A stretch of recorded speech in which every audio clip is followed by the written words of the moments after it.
Assalomu alaykum qadrli do'stlar, qadrli obunachilarimiz.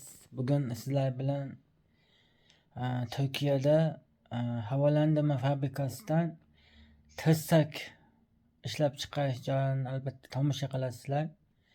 Albatta bizni qo'llab-quvvatlab, layklar ayamasdan bosasizlar. Mana hurmatli obunachilar, ovozini o'chirib qo'ydik. Mana shu ish jarayonimiz albatta ko'rsatib boryapmiz. Mana ko'rib turibsiz. Mana shu tirsak ishlab chiqyapti. Mana ko'rib tursangiz albatta guvohi bo'lasiz.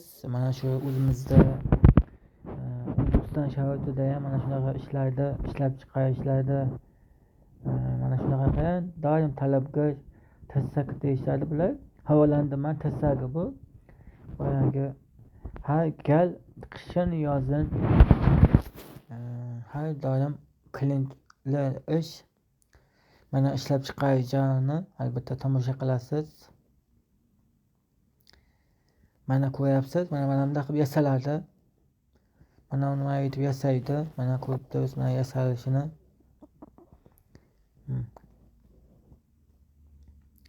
Yasalish jarayoni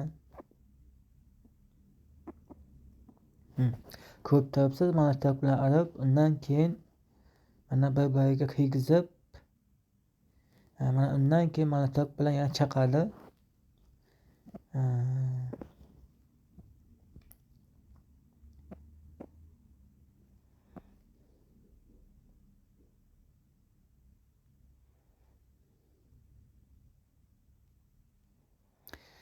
Hozirgi paytda mana shunaqa ishlarimiz, ish jarayonimiz mana shunaqa bo'ladi.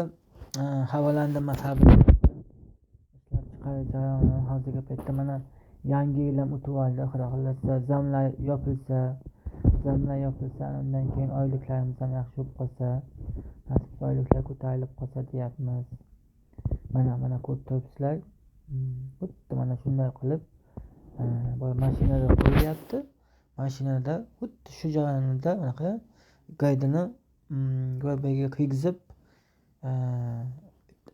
mahkamlayapti. Mana ko'rsangiz tunuka ikkisini birga qilib mana mahkamlash jarayoni.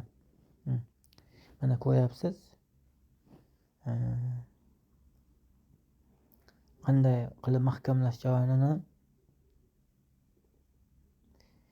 mana ko'ryapsizmi? Qarang, eng qiziqarli bizda O'zbekistonda ham bunaqa aligilar bor, lekin tirsaklarimiz ko'p. Bu havolandırma uchun boyagi uylarga, mana bu baland uy imoratlarga qo'yiladi.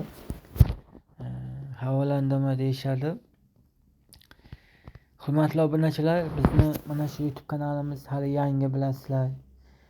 Obuna bo'lib, qo'llab-quvvatlab tursalaringiz agar, Xudo xohlasa qiziqarli videolarni e'tiborlaringizga havola qilib boramiz. Nasib bo'lsa obuna bo'lingizlar, o'z fikrlaringizni kommentlarga yozib boringizlar.